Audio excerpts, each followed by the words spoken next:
बहुत ही बुरी हालत है पूरे देश की और पूरे किसानों की। और ये सरकार तो हेडलाइन मैनेजमेंट की सरकार है।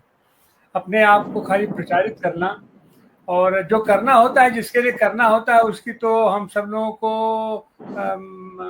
उसकी महक भी नहीं मिल पाती है, कहीं दिखाई भी नहीं पड़ता है। लाखों लाख करोड़ रुपया एकाएक एक कलम से, एक झटके से माफ हो जाता है।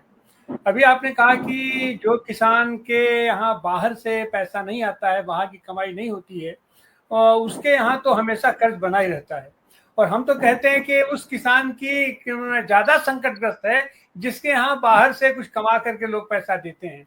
क्योंकि जो बाहर से लोग देते हैं और सरकारी आंकड़े, उनका विज्ञापन देखते हैं, बड़े बड़े पोस्टर देखते हैं, तो उनको लगता है कि पापा तो बहुत मस्ती कर रहे हैं, एकदम से अपार पैसा इनके पास। बताइए, बिजली फ्री हो गई है, ट्रैक्टर फ्री हो गया है, और सब कुछ फ्री हो गया, और अनाजों का दाम भी मिल रहा। क्या मिल रहा है, कैसे मिल रहा है, उस पर कितनी लागत आती है, इसको जानने के लिए हमारे बच्चे या जो भी बाहर से कमाई करता है उसको लगता है कि हमारे खून पसाई, अपना पसीने की कमाई। ये दद्दू जी तो हमेशा बार बार रोना ही लगा रहता है, एक कर्ज भरना है, एक कर्ज भरना है। तो हम तो कहेंगे कि जिसके यहाँ नहीं बाहर से कमाई हो, तो केवल एक ही प्रताड़ना का शिकार होता है, अपना बैंक से होता है, सरकार से होता है। लेकिन जिसके यहाँ बाहर से आता है, वो तो अंदर से भी बेचारा छूटता रहता है, रोज गालियां सुनता है। तो कैसी ऐसी खेती करने से तुमको फायदा क्या है, आ जाओ हमारे यहाँ, अपना वहीं पर तो तुम खाकर खाली वहां पर पड़े तो रहते हो। तो वो ज्यादा मानसिक प्रताड़ना का शिकार होता है। और इनका ये जो विज्ञापन पद्धति, मैंने कर्ज माफ कर दिया, ये कर दिया, अरे तुम क्या आपका कर्ज माफ किए? हम अपना उदाहरण अगर हम बतावे हैं, एक बार यहाँ हुआ कि सब कर्ज माफ हो जाएगा, कर्ज माफ करने के चक्कर हमने कहा भाई चलो माफ हो जाएगा, मैं इंतजार कर रहा हूँ कब माफ हो रहा है, अब माफ हो रहा है, अब माफ हो रहा है। और पता चला कि तीसरी ही बार जो है अपना सूद जोड़ करके तिगुना हो गया पैसा, और उसको हम किसी तरीके से उसको भरा गया। तो ये जो भी ये रोहित पवार जी वहाँ अनशन शुरू किए हैं, आंदोलन शुरू किए हैं, हमको लगता है कि ये केवल उनका संकट नहीं है, ये केवल उनकी समस्या नहीं है, या कि केवल वो महाराष्ट्र की समस्या नहीं है, ये समस्या तो देशव्यापी है। लेकिन क्या किया जाए, अपना किसान जो अब तक का सबसे बड़ा आंदोलन हुआ, सबसे महत्वपूर्ण आंदोलन हुआ, अहिंसक आंदोलन हुआ, सत्याग्रह का आंदोलन हुआ, और एक कहा जाता है कि सरकार झुक गई, सरकार घुटनों पे आ गई, घुटनों पर आ गई, और ये हुआ वो इतना प्रचारित। तो हम सब लोगों के बच्चे से कहेंगे अब तो सरकार भी झुक गई आपके लिए, अब आपको क्या प्रॉब्लम है, अब कौन सी प्रॉब्लम है? आप लोग तो केवल प्रॉब्लम माने किसान, हर तरफ से किसान, जो आदमी काम खेती करने वाला आदमी, और यही एक धंधा है जिसको कोई टाइम लिमिटेशन नहीं है, दिन रात किसान काम करता है। जाड़े के मौसम में आज जब वो पानी भराया जाता है, जब लोग जो रजाई से बाहर नहीं निकलना चाहते हैं अपना रात में, तो हमारा किसान रात में खेत में खड़ा होकर के अपना पानी भराता है, वो करता है। उसके बावजूद उसका संकट ये है कि जितना वो श्रम लगाता है, और ये श्रम की तो बात छोड़ दीजिए, जितनी लागत वो लगाता है, अपना ट्रैक्टर की जुताई हुआ, खाद हुआ, पानी हुआ, बिजली हुआ, जितनी लागत लगाता है शायद उतना भी उसको नहीं मिल पाता है। ऐसी हालत में उसका श्रम, और के मजदूरों का तो अपना श्रम निकलने की बात अलग हो जाती है। तो हर तरफ से किसान संकट में है, और इसका केवल और केवल इन लोगों की चाह तो बनता ही है कि ये किसान को इतना तोड़ दो कि वो खेती छोड़ के बाहर भाग जाए। अभी सुशीला ताई कह रही थी कि अगर किसान आंदोलन कर देगा, एक बार फसल नहीं बोएगा तो क्या हो जाएगा? अरे क्या हो जाएगा, अमेरिका से डील कर लिया, वो तो यही चाहते हैं कि आप खेती छोड़ करके भाग जाओ, और आप सब लोगों की अस्मिता अपना अमेरिका के हवाले कर दिया जाए, अपना कॉर्पोरेट के हवाले कर दिया जाए।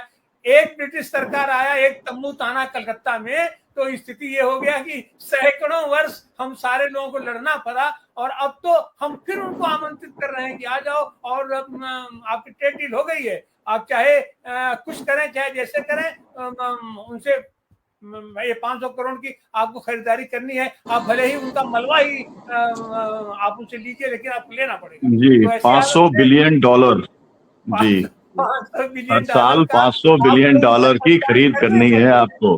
जी जी जी, आपको उनसे खरीदारी करनी है। तो बिल्कुल वो तो चाहते हैं कि आप खेती बंद कर दीजिए, और वो अमेरिका सप्लाई करेगा और उसके लिए ये करेंगे। तो ये तो पूरे पूरे देश की अस्मिता को बंधक रखने का मामला है, और इसमें दिन प्रतिदिन सबसे नरम चारा किसान है। इसको चाहे उल्टा लटका दीजिए, चाहे बेड़ा लटका दीजिए, चाहे खड़ा कर दीजिए, ये तो आपको हमेशा जोकर की तरीके से बेचारा मुस्कुराने के लिए बाध्य है, और उसको मुस्कुराने के लिए जबरदस्ती कहा जाएगा, अपना बंदूक की नोक पर उससे मुस्कुराया जाएगा। तो अगर सबसे किसी की बुरी हालत है हमारे देश में, जो हमारे अर्थव्यवस्था की रीढ़ है, नींव है, जिसके ऊपर पूरा पूरा विकास टिका हुआ है, जिसके ऊपर मैक्सिमम रोजगार जहां से सृजित होता है, हम उसी पेड़ की जड़ को हम काट रहे हैं। ये कहें कि हम उसकी जड़ में मंठा डाल रहे हैं। मंठा डालने का मतलब होता है कि उसको समूल हम उसका नाश करने जा रहे हैं। ये बहुत ही दुखद स्थिति है, और उसको ये जो भी साथी आंदोलन कर रहे हैं, रोहित पवार साहब के साथ हमारी पूरी की पूरी ये हमारी संवेदना है, और उनको शक्ति समर्थन देने की आवश्यकता है पूरे देश की तरफ से, पूरे देश के किसानों की तरफ से। जी सर, बहुत बहुत आपका शुक्रिया। मैं एक एक टिप्पणी 1-1 मिनट की चाहता हूं आप दोनों से। डॉक्टर नरेंद्र काले जी, आपको क्या ये नहीं लगता कि जैसे 17 लाख करोड़ रुपए कॉर्पोरेट का माफ किया, तो आंदोलन का एक पक्ष ये भी होना चाहिए कि आप ये कॉर्पोरेट से आप वसूली करो। भाई, जो लोग पूरा का पूरा देश खरीद रहे हैं, पूरी दुनिया के अंदर जो कंपनियां खरीदने का काम कर रहे हैं, रोज ही मतलब 50,000 करोड़ और 1 लाख करोड़ की जो डील करने वाले लोग हैं, उनको तो माफी की जरूरत नहीं है जो 17 लाख करोड़ किया। और अगर उनसे वसूली होती है तो सरकार ये जो कहती है कि बजट की कमी है हमारे पास में, असल में तो वो राजनीतिक इच्छा शक्ति की कमी है। तो क्या आपको नहीं लगता है कि इस तरीके का भी एक फोकस मूवमेंट का होना चाहिए कि जो है आप उनसे वसूली करने का काम करो, ताकि ये जो रिसोर्सेस का क्रंच की जो बात होती है वो खत्म हो सके? क्या कहेंगे आप इसके ऊपर, डॉक्टर नरेंद्र काले जी? हाँ, बराबर है, क्योंकि अभी ये कहते हैं कि हमारे पास उतने पैसे नहीं है, या फिर बैंकिंग का कुछ ये हो जाएगा, तो उनके लिए यही एक अच्छा रास्ता है जो इनसे वसूला जाए और किसानों को दिया जाए। क्योंकि बहुत आपने जो बताया वो नंबर्स कि लगभग 10-20 लाख करोड़ उन्होंने ये बड़े लोगों को, उद्योगपतियों को दिए हैं, तो उसके अगेंस्ट में ये राशि बहुत बड़ी नहीं है जो किसानों को देने की है। बहुत शुक्रिया आपका। विक्रांत जी, आपकी एक और टिप्पणी में लेना चाहूंगा। असल में देश के अंदर जो है 17 लाख करोड़ रुपए इनका माफ किया, और देश के हर किसान के ऊपर औसतन जो है वो 75,000 से 1 लाख रुपए का कर्जा है। मतलब ये है कि जो सरस्वती जी, जो एक बड़े नेता थे, जनन सरस्वती, उन्होंने ये कहा कि भाई किसान जो है कर्ज में ही पैदा होता है और कर्ज के अंदर ही मर जाता है। तो वो स्थिति आज भी जो है वो 79 वर्ष आजादी के होने के बाद भी बनी हुई है। तो जो एक लड़ाई है, वो लड़ाई एक तो ये है कि तात्कालिक योजना की सुधार की लड़ाई है, और एक बड़ी लड़ाई है कि कर्जा मुक्ति का कानून बनाने और एक कर्जा मुक्ति की गारंटी देने की एक लड़ाई। तो आप ये जो एक कानूनी पक्ष है, इसके ऊपर आप क्या कहना चाहेंगे? जी देखिए, जैसे 17 लाख करोड़ इनका माफ किया गया, ये जो काफी सरकारी कंपनियां होती है जो उनको पैसा देती हैं, ये राइट ऑफ कर देते हैं उसको, उसके अंदर का। काफी बार तो ऐसा होता है कि मेरी कोई कंपनी है जिसके ऊपर मैंने 100 करोड़ कर्जा लिया था, वो कंपनी बाद में इंसॉल्वेंसी में आ जाती है। कोई दूसरे हैं जैसे काले जी हैं, वो उस कंपनी को दूसरे बैंक से कर्जा उठाते हैं और वापस से वो 50 करोड़ में खरीद लेते हैं, जहां वहां पर उनका 50 करोड़ का बैंक का ऑलरेडी नुकसान हो गया रहता है। तो ऐसे चीजें ये करते हैं, और जो पैसा चला जाता है ना, वो किससे जमा करते हैं? वो हम सारे लोगों से जमा करते हैं। इसके चार्जेस लगाए, उसके चार्जेस लगाए, ये सारी चीजों से वो पैसा जमा कर लेते हैं। अभी रही बात उनका 17 लाख करोड़ जो कम किया है, मेरा ये कहना है कि किसानों के लिए एक स्पेशल कुछ एक तरीका होना चाहिए। जैसे हम जैसे बीज है या उनको मिलने वाली लगने वाली खाद है, इन सारी चीजों को गवर्नमेंट में प्रोवाइड करना चाहिए। हम कर्जा मुक्ति के ऊपर सोचने की बहुत ज्यादा जरूरत है कि गवर्नमेंट की तरफ से उनको सब्सिडी में रहे या कुछ सहायता के तौर पे उनको खाद और जो बियाना जिसे कहते हैं, मतलब बीज वगैरह, वो सब मिलना चाहिए।